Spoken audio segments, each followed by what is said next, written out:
In the freezing rain of the Adirondacks, a woman stood on the precipice of absolute power and made the calculated decision to fall. The crowd saw a clumsy, incompetent girl stumbling through the mud, missing every target and humiliating her pack during the sacred lunar trial. She was mocked. She was pitied. But she wasn't careless. Every stumble was choreographed. Every missed shot was a precision strike at her own reputation. One man, however, wasn't fooled. Watching from the tree line, a rival warlord noticed that she didn't fall like a victim. She fell like a soldier, rolling with the punches. He saw the lie, and he decided he wanted the truth. The mud tasted like copper and humiliating defeat. Rowan Sterling spat a mouthful of the grit onto the forest floor, her chest heaving as the jeers of the Silver Creek pack echoed through the pines. "Get up, Sterling!" someone shouted from the observation deck. "You're embarrassing the Alpha." Rowan didn't get up immediately. She stayed on her hands and knees, hair plastered to her face by the torrential rain. To the hundreds of spectators watching the lunar trial, a brutal obstacle course designed to test the physical and mental fortitude of a future matriarch, she looked broken. Good, she thought, hiding the sharp, calculating glint in her hazel eyes behind a curtain of wet hair. Look at me.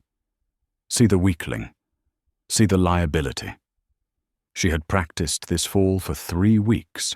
She knew exactly how to twist her ankle just enough to look incapacitating without tearing the ligament. She knew how to hyperventilate to mimic panic, even though her heart rate was a steady, rhythmic thrum against her ribs. This was the final stage of the trial. If she climbed that wall and rang the silver bell, she would be bound to Alpha Kalen forever. She would become the Lunar of Silver Creek, and she would rather tear her own throat out than let that monster touch her again. "Time is ticking, Rowan," Kalen's voice boomed over the PA system. It was a voice that used to make her tremble before she found her mother's journals hidden under the floorboards of the Omega quarters, journals that detailed exactly how Kalen had engineered the accident that killed her parents in 2019 near the Canadian border. Rowan forced her limbs to shake as she pushed herself up. She looked at the 12-foot vertical wall ahead. It was slick with oil and rain. An easy climb for a wolf of her true caliber. She ran at it. She hit the wood, scrambled convincingly, and then, with a subtle shift of her weight, allowed her boots to slip. She slid down the face of the wall, crashing into the mud with a wet, heavy thud. The crowd groaned. The buzzer sounded. "Failure," the announcer declared. "Rowan Sterling has failed the lunar trial." Rowan lay in the mud, closing her eyes. A wave of relief so potent it nearly made her dizzy washed over her. She was free. No Alpha wanted a mate who couldn't pass the basic trials. She would be demoted to an Omega, perhaps exiled. Exile was her goal. If she were exiled, she could find her younger sister, Tessa, who she'd hidden away in a human boarding school in Vermont. She didn't move until the handlers came to drag her off the field. As they hauled her up, she kept her head down, playing the part of the devastated failure. But 70 yards away, in the VIP box reserved for visiting dignitaries, a pair of stormy grey eyes narrowed. Alpha Lachlan Blackwood of the Obsidian Ridge Pack did not blink. He sat in a high-backed leather chair, a glass of amber whiskey untouched in his hand. He was a man of terrifying reputation, a corporate raider in the human world and a ruthless tactician in the wolf world. They called him the Butcher of the East Coast. "Pathetic display," his beta, a scarred man named Colt, muttered. "Kalen's chosen mate can't even climb a wall? Silver Creek is weaker than we thought. We should launch the takeover bid next month." Lachlan didn't answer. He replayed the moment in his mind. When the girl, Rowan, had hit the wall, her muscles had bunched in perfect coordination. She had the grip. She had the momentum. He saw the split second where her eyes shifted, not in panic, but in decision. She chose to release her grip. And when she fell, an amateur falls backward and breaks their wrist. Rowan had tucked her chin and rotated her shoulder, dispersing the impact force along her latissimus dorsi. It was a combat roll disguised as a clumsy tumble. "She didn't fail, Colt," Lachlan said, his voice a low rumble that vibrated through the glass of the viewing box. "Sir?" She threw the match. Lachlan stood up, buttoning his charcoal suit jacket. He smoothed the lapels, his gaze fixed on the small, mud-caked figure being berated by Alpha Kalen on the field below. "She's not weak. She's sabotaging him. Why?" "That," Lachlan said, a dark, predatory smile touching his lips, "is what I'm going to buy her to find out." The great hall of the Silver Creek pack house smelled of wet wool, expensive cologne, and aggression. It was the post-trial reception, usually a celebration of the new Luna. Tonight, it was a tribunal. Rowan stood in the center of the room, shivering. They hadn't let her shower. She was still caked in the drying mud, standing in a puddle of her own filth on the polished hardwood floors. The high society of the werewolf world, alphas and lunas from neighboring territories, surrounded her, sipping champagne and whispering. Alpha Kalen paced in front of her. He was a handsome man, in that superficial polished way that rot often disguises itself. "You have disgraced this pack," Kalen spat. "I offered you everything, my side, my title, and you humiliate me in front of the council."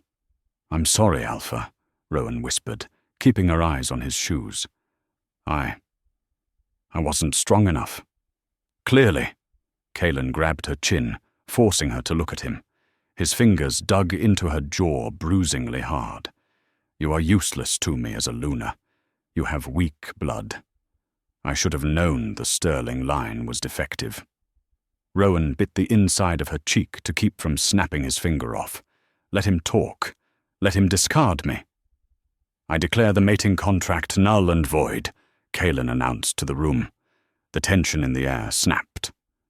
"Rowan Sterling is hereby stripped of her rank.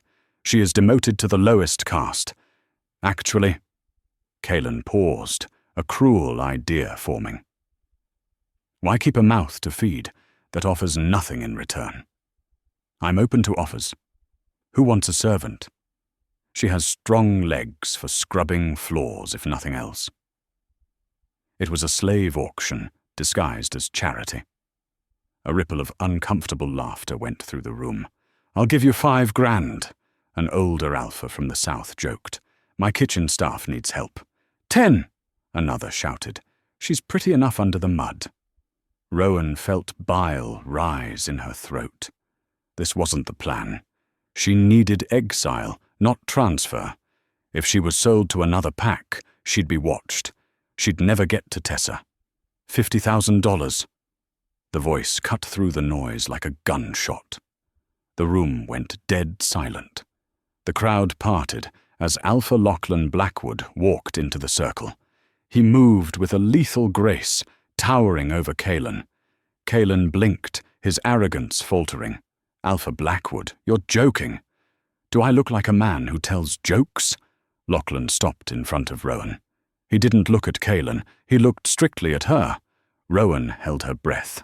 Up close, Lachlan was terrifying. He smelled of rain, cedar, and old blood. His energy was heavy, suppressing the wolf spirit inside her. But his eyes, they weren't looking at her with lust or contempt. They were looking at her like she was a puzzle he intended to solve. "She's broken goods, Lachlan," Kalen sneered, trying to regain control. "She failed the trial." "I saw," Lachlan said. He reached out, his thumb brushing a smudge of dirt from Rowan's cheek. The touch was electric, sending a shockwave down her spine that made her toes curl. She flinched, but he didn't pull away. $50,000 for the girl and her complete transfer of files to Obsidian Ridge, effective immediately. For a failed Luna? Kaelin laughed, but it sounded nervous. Why? Lachlan finally turned to Kaelin. Because I need a new cleaner, and I enjoy collecting things that other men are too stupid to appreciate. He pulled a checkbook from his jacket, scribbled a number, and tore the page out. He let it flutter to the floor at Kaelin's feet. Pick it up, Kaelin, Lachlan said softly. It's more than your pack earns in a month. Kaelin's face went purple, but greed won out. He bent down and snatched the check. Lachlan took off his suit jacket. In a movement that stunned the room, he draped it over Rowan's shivering shoulders. It was heavy, warm, and smelled intoxicatingly of him. Come with me, Rowan, he said. It wasn't a command. It was an invitation. Rowan looked at Kaelin, who was clutching the check, and then at Lachlan. She had jumped from the frying pan into the fire. She knew that. Lachlan Blackwood was dangerous. But as she looked into his grey eyes, she realized he was the only one in the room who hadn't looked at her with disgust. Yes, Alpha, she whispered. Lachlan placed a hand on the small of her back, steering her toward the exit. Don't call me Alpha yet, he murmured, low enough that only she could hear. Wait until you see what I have planned for you. As they walked out into the rainy night, Rowan realized her plan to disappear had failed. She was now the property of the most dangerous wolf on the East Coast, and the way he held her, it felt possessive. She checked for her hidden dagger, strapped to her thigh beneath the mud. It was still there. Fine, she thought. If he tries anything, the butcher of the East Coast will bleed just like any other man. The drive to Obsidian Ridge took 4 hours. Rowan sat in the passenger seat of Lachlan's matte black SUV, the silence stretching between them like a taut wire. He didn't ask her questions. He didn't threaten her. He simply drove with one hand on the wheel, the other resting on the center console. Rowan used the time to assess her situation. Obsidian Ridge was located in the high peaks, a fortress of a territory known for its paramilitary efficiency. Unlike Silver Creek, which ran on tradition and nepotism, Obsidian Ridge ran on merit and money. When they arrived, it wasn't a rustic pack house. It was a sprawling, modern compound of glass and steel built into the side of a cliff, overlooking a valley of black pines. Lachlan parked the car and killed the engine. The silence returned, heavy and suffocating. You can drop the act now, he said, staring out the windshield. Rowan stiffened. I don't know what you mean, Alpha. Lachlan turned to her. The interior light cast shadows across his sharp jawline.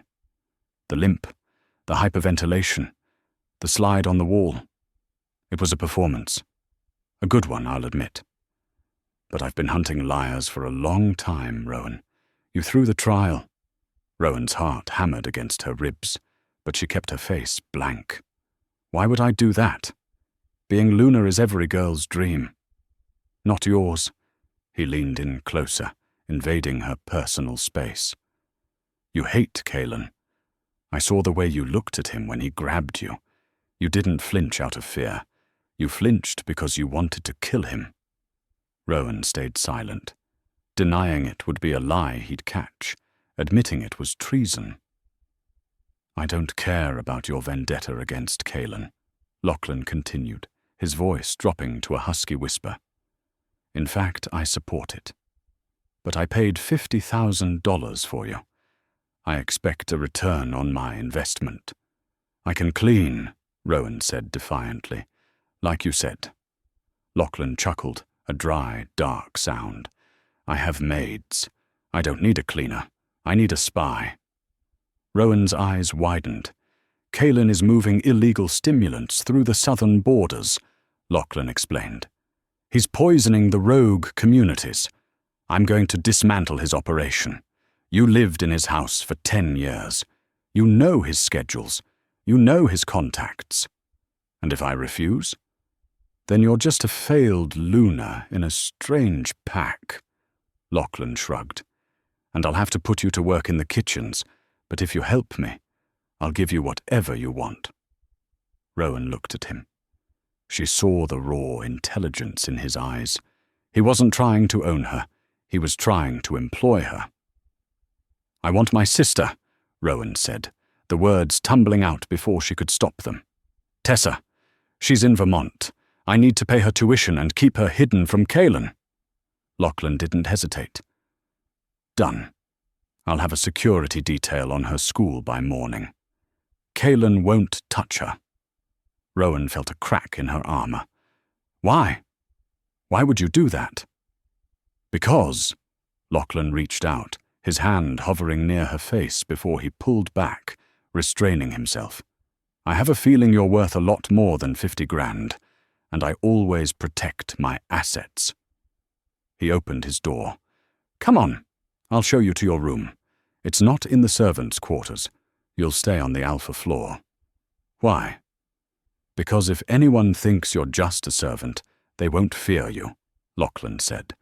And by the time I'm done with you, Rowan, everyone is going to fear you. 2 weeks passed. Life at Obsidian Ridge was a culture shock. There was no abuse here, only cold, hard expectations. Rowan spent her days mapping out Silver Creek's layout for Lachlan's generals, and her nights training in the private gym when she thought no one was watching. She avoided Lachlan as much as possible.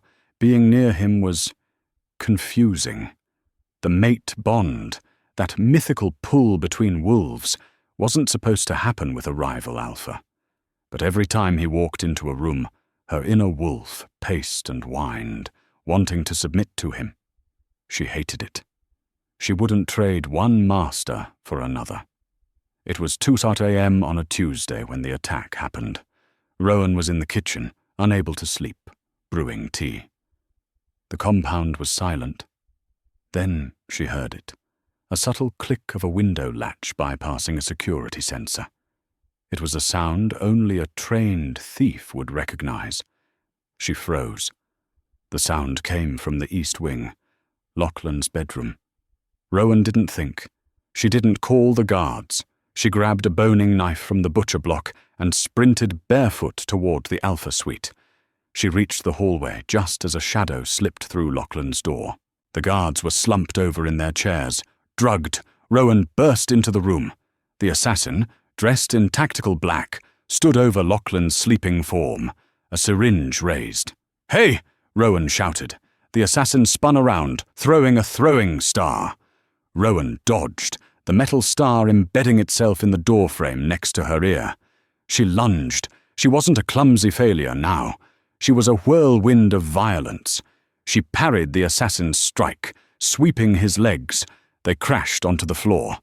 The assassin was strong, an alpha blood, but Rowan was fast. She drove her elbow into his nose, hearing a satisfying crunch. The assassin kicked her off, scrambling for a gun on his belt. Bang! The gunshot deafened her, but the bullet didn't hit her.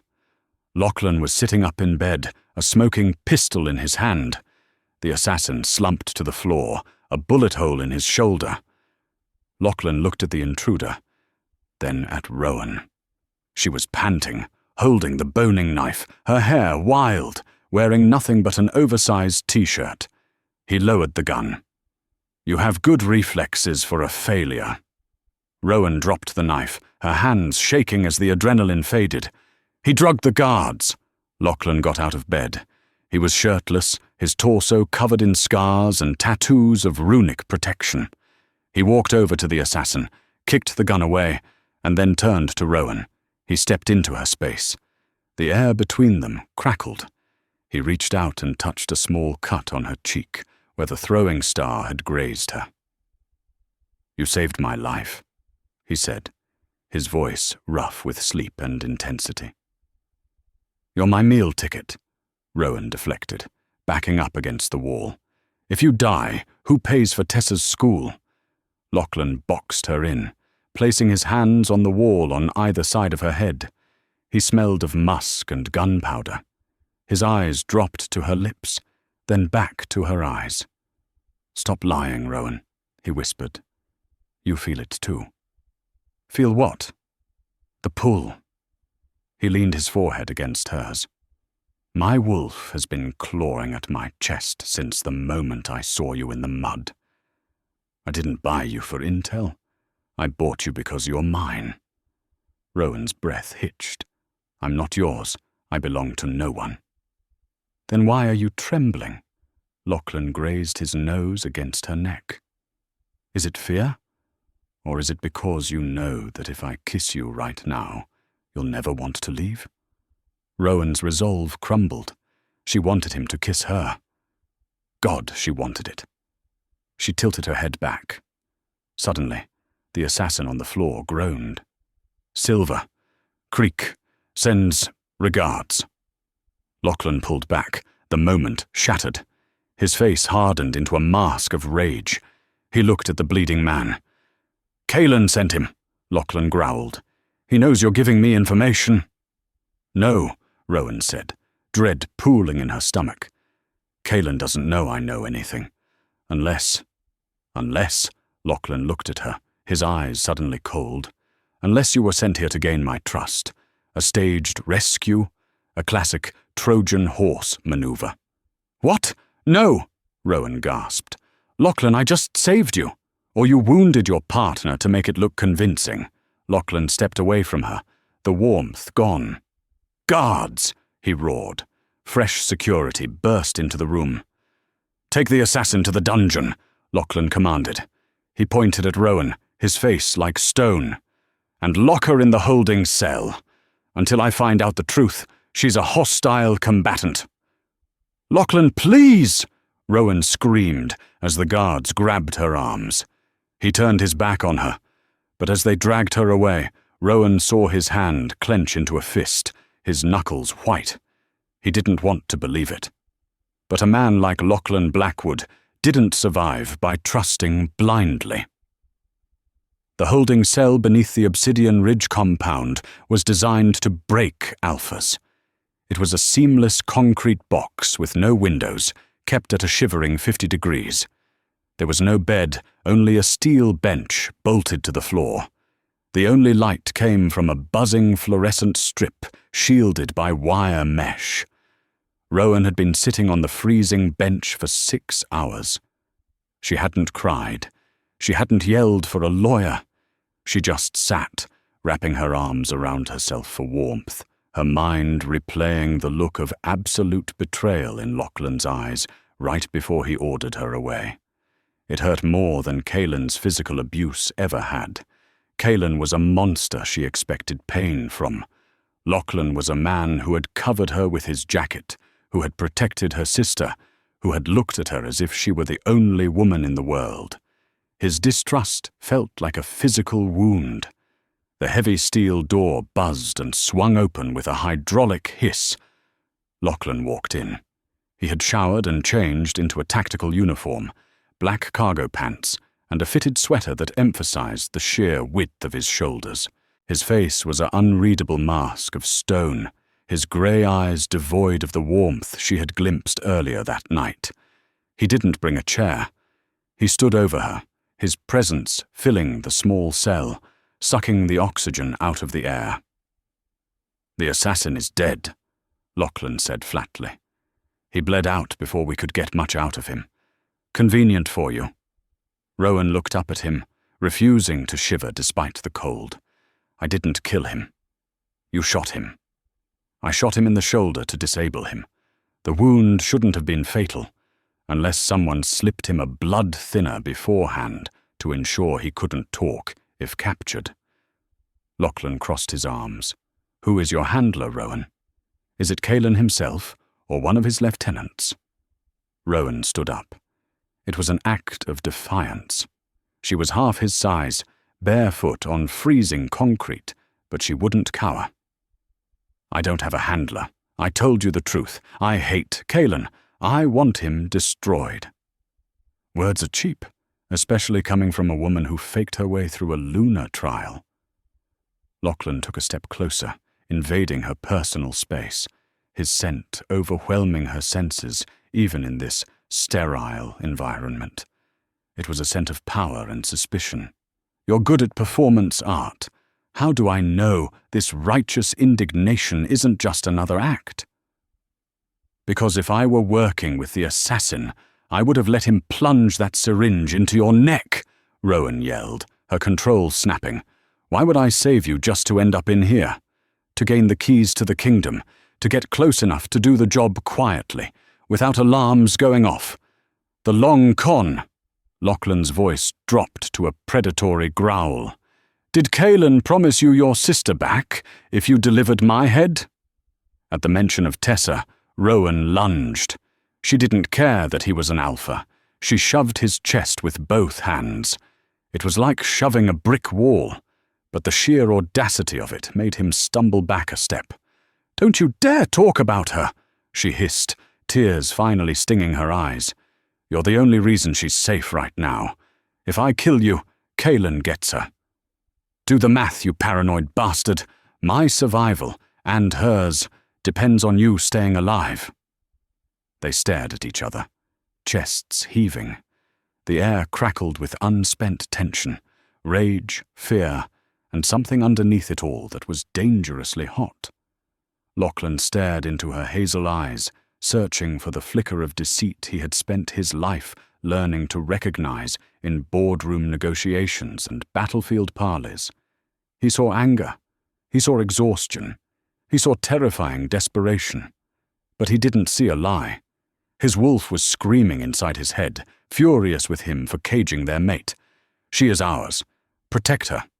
Don't break her." Before he could respond, the cell door buzzed open again. Colt, Lachlan's beta, stood there, looking grim. He held a plastic evidence bag containing a smashed smartphone. "Alpha," Colt said, eyeing Rowan warily. "Tech just cracked the assassin's burner phone. You need to see this." Lachlan didn't break eye contact with Rowan. "Tell me." "The last received text wasn't from Kaelin's territory," Colt said, his voice tight. "It originated from inside Obsidian Ridge, time-stamped 2 minutes before the attack commenced." The silence in the cell became suffocating. "Read it," Lachlan commanded. Colt looked uncomfortable. "Target asleep. Sensors disabled in East Wing. Take the girl out first. Make it look like they fought. Don't leave her alive to talk." Lachlan froze. The words hung in the freezing air. "Take the girl out first." Rowan wasn't the partner. She was the secondary target. The assassin had been sent to kill Lachlan, and then kill Rowan to frame it as a lover's quarrel gone wrong, ensuring Kaelin's secrets died with her. Slowly, Lachlan turned his head from Colt back to Rowan. She was standing against the wall, her arms wrapped around herself again, vindication warring with exhaustion on her face. The realization hit Lachlan like a physical blow. He had thrown the woman who saved his life into a freezing dungeon based on an assumption. He had let his past betrayals cloud his judgment of the present.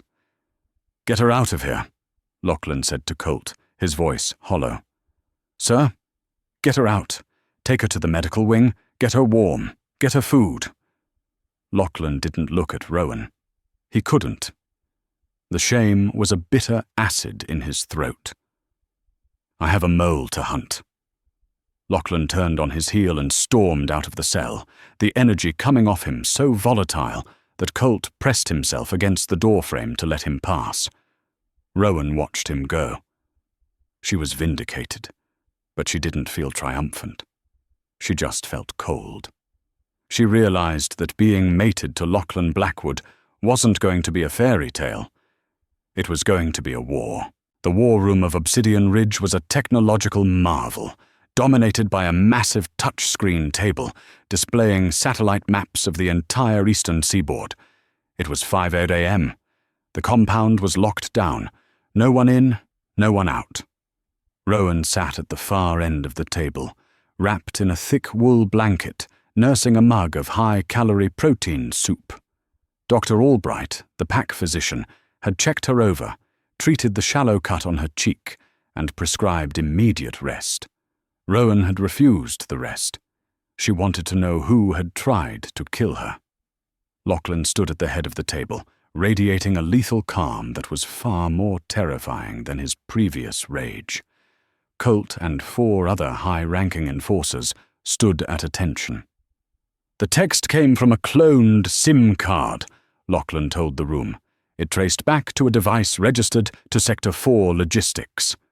"That's Elias's department." Colt frowned. "Elias has been with you since the takeover in 18. He's solid." "Everyone is solid until the price is right," Lachlan said coldly. "Or until Kalen finds their pressure point." He tapped the screen, bringing up a personnel file. Elias Thorne, 45 years old, a quiet, efficient wolf who managed the complex supply chains of Lachlan's legitimate business empire. He was a widower with significant gambling debts in Atlantic City, debts Lachlan had paid off for him twice. "He was in the command center during the attack," one of the enforcers noted. "He would have had access to the sensor grid protocols." Rowan spoke up, her voice raspy. "Kalen doesn't just use money. He uses shame. He finds the thing you don't want anyone to know." Lachlan looked down the table at her. It was the first time he'd fully acknowledged her since the dungeon. His eyes were dark, heavy with unspoken apologies that he wouldn't voice in front of his men. "What would Elias be ashamed of?" Lachlan asked her, treating her now as a strategist rather than a suspect. "You paid his debts," Rowan reasoned. "For a proud man, that's emasculating. Kalen probably offered him a way to be his own man again. A partnership rather than charity." Lachlan's jaw tightened. "Let's find out. Colt, bring him in. Quietly. I don't want him spooked." 20 minutes later, Elias was brought into the war room. He looked sleepy and confused, tugging at his rumpled shirt. When he saw the grim faces and Rowan sitting at the table, his heart rate spiked visibly on the biometric monitor Lachlan had subtly activated on the main screen. "Alpha, what's going on?" Elias asked, trying for a casual tone. "We cracked the assassin's phone, Elias," Lachlan said softly, leaning against the table. He didn't yell. He didn't threaten. He just let the statement hang there. Elias paled. He looked toward the door, calculating odds. "Don't," Colt warned, stepping in front of the exit. "Why?" Lachlan asked. "I pulled you out of the gutter. I gave you a purpose." Elias's facade crumbled. The quiet, efficient logistician vanished, replaced by a sweaty, resentful man. "You gave me a leash, Lachlan. You own everything. You own everyone. Kalen offered me 10% of the new stimulant trade route. 10%. I could have been rich. Real rich. Not just comfortable on the Alpha's payroll. Rich. You sold me out for drug money," Lachlan said with disgust. "You let an killer into my home." "He promised no one else would get hurt," Elias pleaded, desperation creeping in. "Just you. A clean change of management. And the girl," Lachlan pointed a finger at Rowan. "The text message said to kill her first." Elias flinched. "Kalen changed the deal at the last minute. He said she was a loose end, that she knew where the bodies were buried in Silver Creek. He said if you had her, you'd figure it all out eventually. I had to disable the sensors in her corridor too. I didn't want to, I swear." Rowan felt a chill. Kalen feared her. That was good to know. Lachlan pushed off the table, walking slowly toward Elias. The traitor began to shake. The aura of the Alpha Prime was suffocating in the enclosed space. "You betrayed your pack," Lachlan stated, his voice devoid of emotion. "The penalty is death." "Lachlan, please! I have information," Elias babbled, falling to his knees. "It's not just drugs. Kalen isn't just selling the stimulants. He's using them. He's building an army." Lachlan stopped. "Explain." "The new batch," It's stronger. It burns out a wolf's rationality, turns them into berserkers, painless, fearless, uncontrollable killing machines. He's been recruiting rogues from the Canadian wilderness, feeding them this stuff. He has 200 of them staged just past the tree line of Silver Creek territory. He plans to march on Obsidian Ridge within the week. The room went deadly silent. 200 chemically enhanced berserkers was a formidable force, even for Lachlan's disciplined soldiers. "And there's one more thing," Elias whispered, looking nervously at Rowan. "To ensure I complied, I had to give Kaelan a token of good faith." Rowan stood up, the blanket falling away. A terrible premonition seized her chest. "What did you give him?" Elias swallowed hard.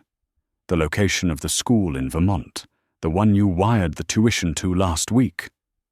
Rowan made a sound that wasn't quite human, a strangled cry of pure agony and rage. The world tilted on its axis. Tessa. Kaelan knew where Tessa was. She started for Elias, her hands curled into claws, ready to tear his throat out regardless of the consequences. Colt intercepted her, grabbing her around the waist as she thrashed. "I'll kill you!" she screamed at the groveling man. "You monster! She's innocent!" Lachlan moved faster than anyone she had ever seen. He didn't go for Elias. He went to Rowan. He put his hands on her shoulders, his grey eyes burning into hers, grounding her with his sheer intensity. "Rowan, look at me." She gasped for air, looking at him through a haze of panic. "He doesn't have her yet," Lachlan said firmly. "The assassin failed. Kaelan is still waiting for the all-clear signal from Elias before he moves on his next targets. He doesn't know the plan went bust." Lachlan turned to his tactical team, his voice snapping out orders like whip cracks. "Colt, lock Elias in the deepest hole we have. If he makes a sound, gag him. Team Alpha, gear up. Full loadout. We're mobilizing the helicopter." He turned back to Rowan, cupping her face in his rough hands. The gesture was possessive, urgent, and undeniable. "We are going to Vermont," Lachlan vowed, his thumb tracing the line of her jaw. "And God help anyone who tries to touch what is mine." The tactical helicopter cut through the heavy cloud cover over Vermont like a black blade. Inside, the air was pressurized and thick with the scent of gun oil and nervous sweat. Rowan sat strapped into the jump seat, across from Lachlan. The vibration of the rotors hummed through the soles of her boots, rattling her teeth. But she didn't move. Her hands were clasped so tightly in her lap that her knuckles had turned the color of bone. "ETA. 10 minutes." The pilot's voice crackled over the comms headset. Lachlan reached across the narrow aisle. He didn't say anything. He just covered her clenched hands with his own. His hand was massive, warm, and scarred, a stark contrast to her cold, trembling fingers. He squeezed once, a silent command. "Breathe." Rowan looked up at him.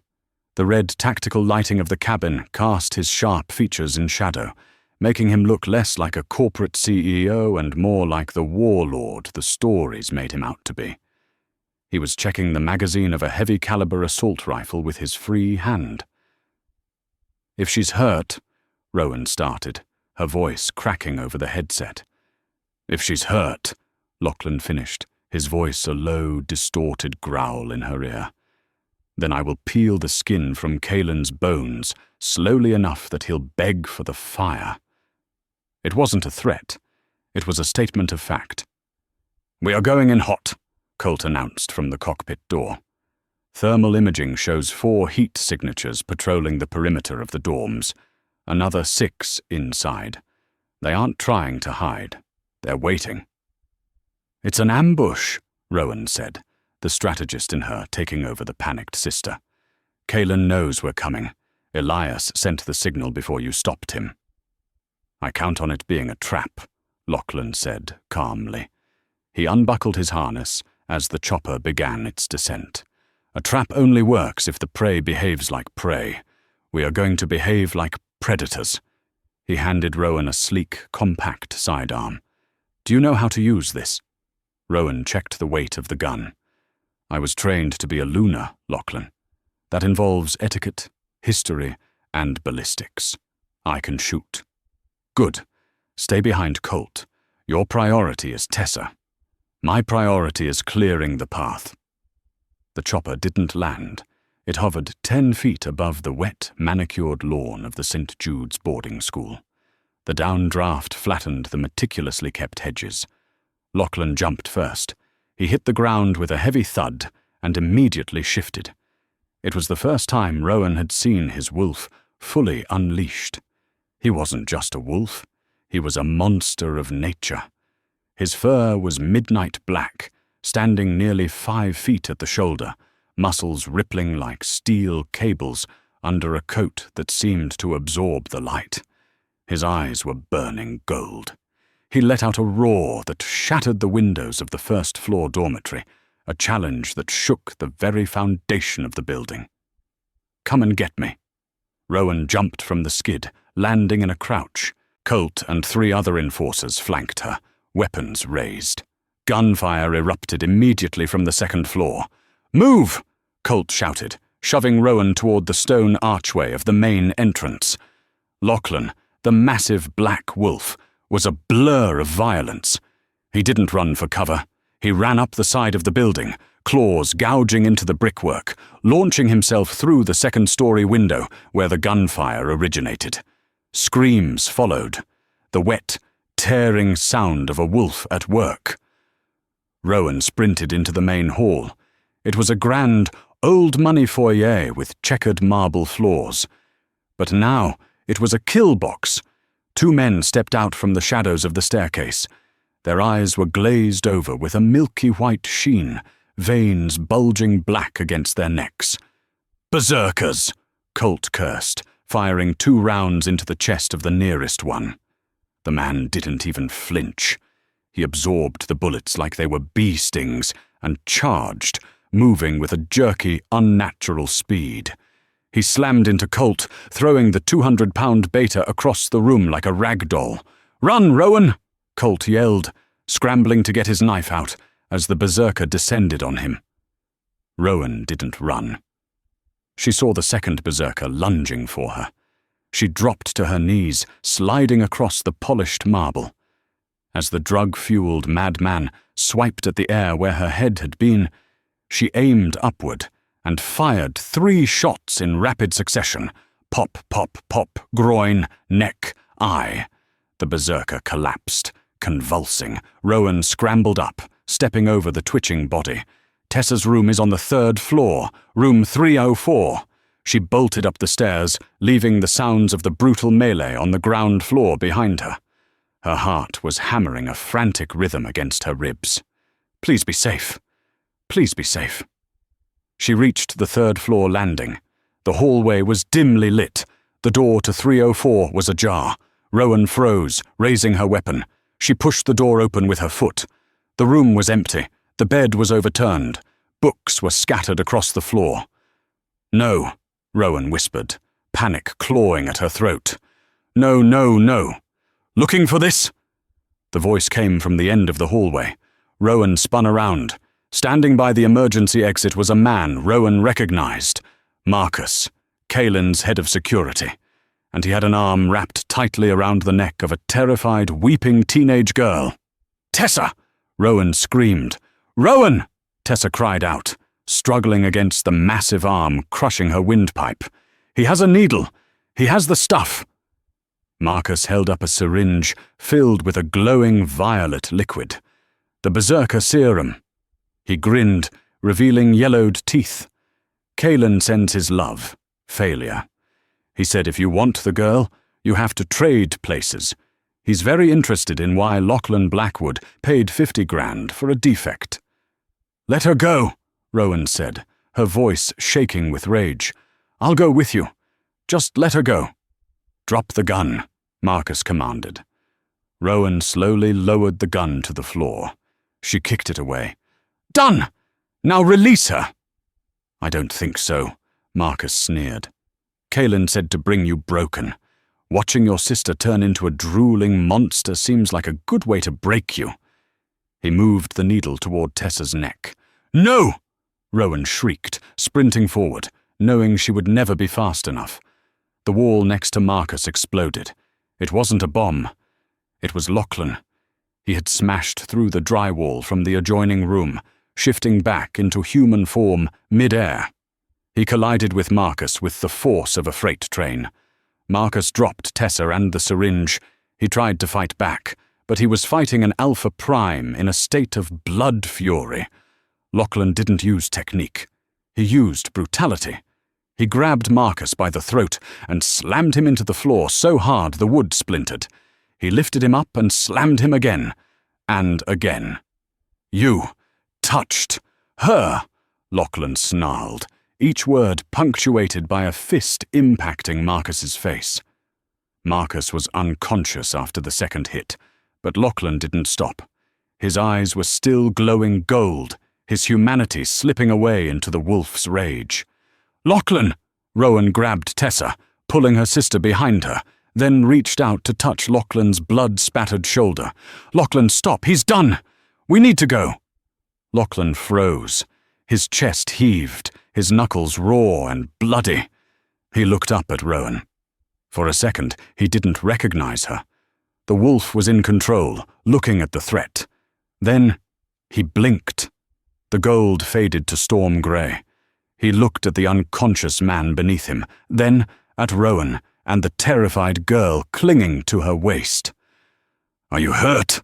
he asked, his voice ragged.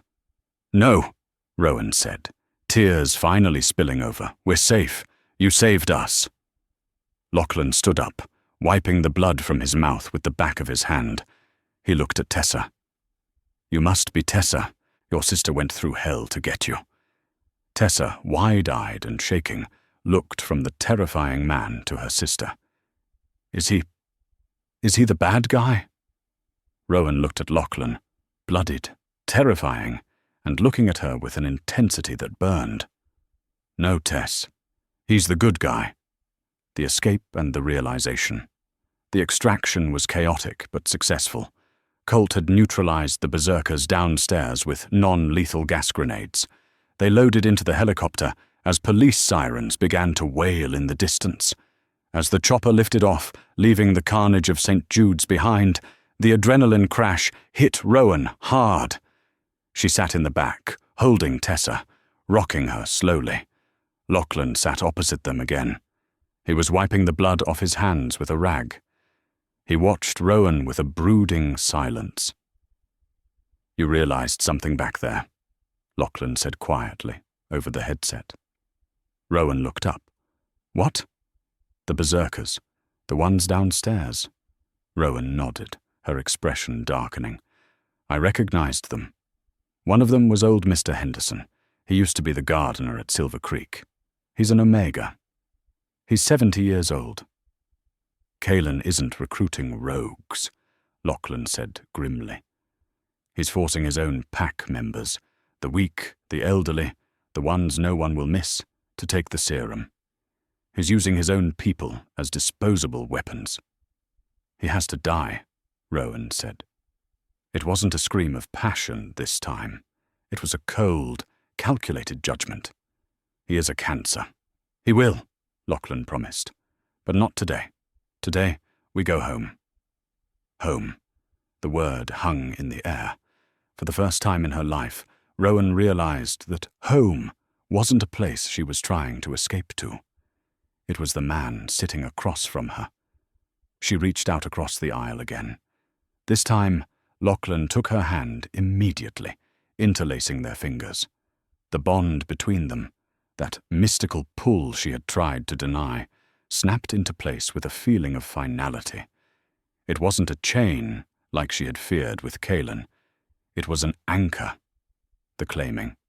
3 days later, the fallout was immense.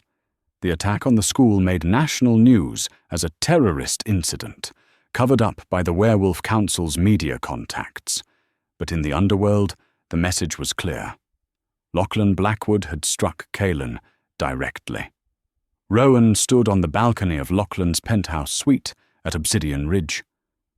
The sun was setting over the mountains, painting the sky in bruises of purple and red.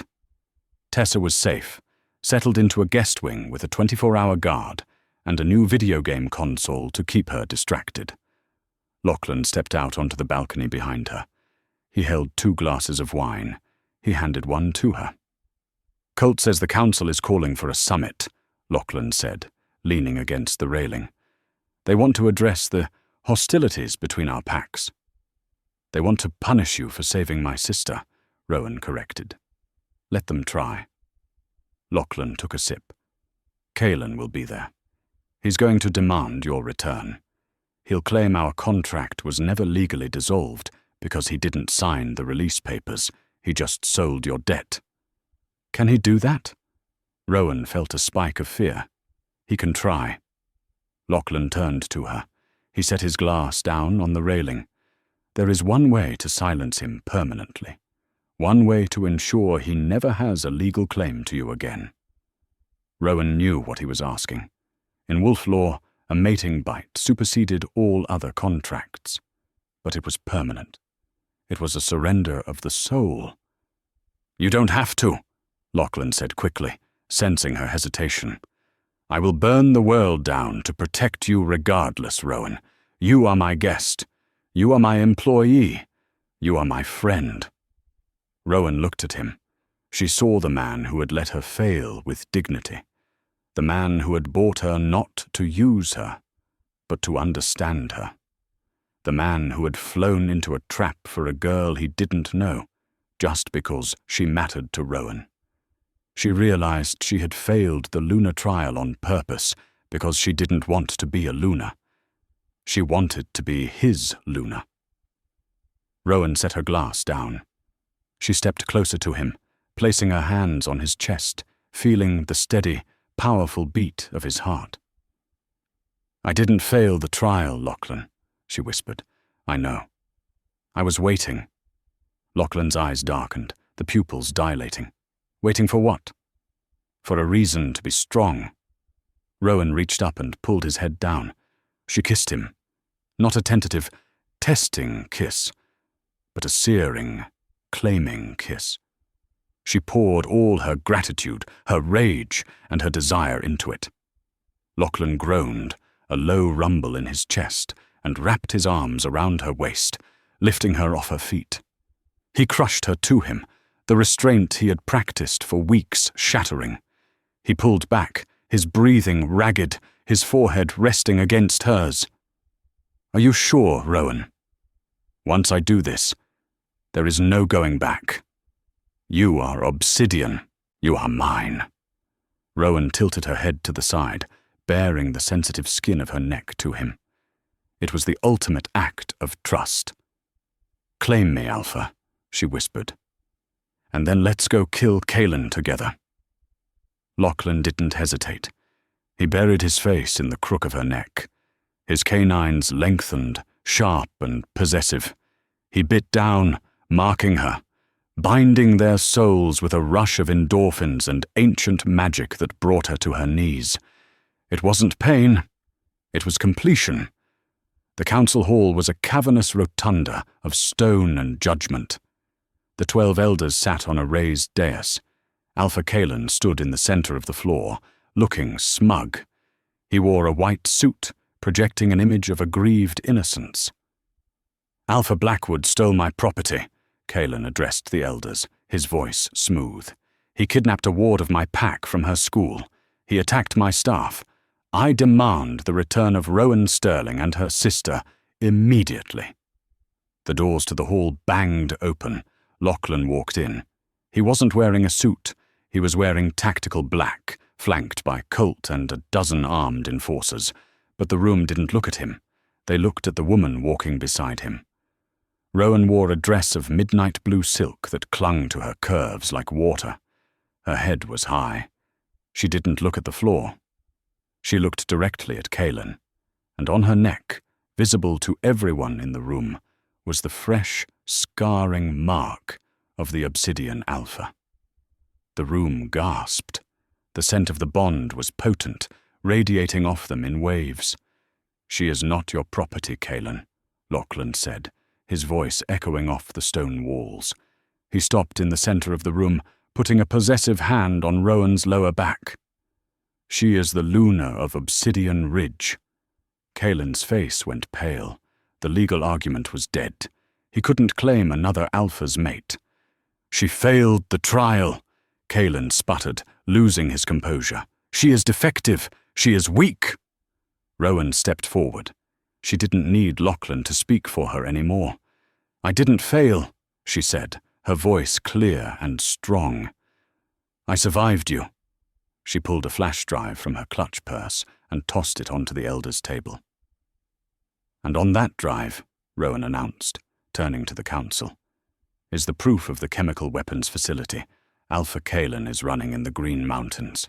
Proof of the poisoning of his own pack members. Proof of treason against the species." The Elders murmured, picking up the drive. The atmosphere in the room shifted instantly from arbitration to execution. Kaelin looked around, realizing the trap had snapped shut. He looked at Rowan, the girl he had mocked, the girl he had underestimated. "You planned this," he hissed. Rowan smiled. It was a sharp, dangerous smile. A Luna's smile. "I told you, Kaelin," she said softly. "You should have watched the fall closer. I never miss a target unless I want to." As the council guards moved to arrest Kaelin, Lachlan leaned down to whisper in his mate's ear. "That was incredibly hot." Rowan took his hand, squeezing it tight. "Let's go home, Alpha. We have a wedding to plan."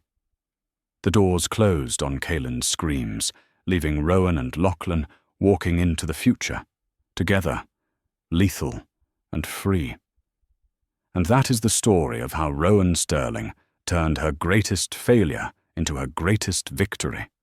She proved that sometimes you have to hit rock bottom to build a foundation strong enough to hold an empire. She didn't just find a mate, she found an equal. And Kaelin learned the hard way that you should never judge a wolf by how they fall, but by how they get back up.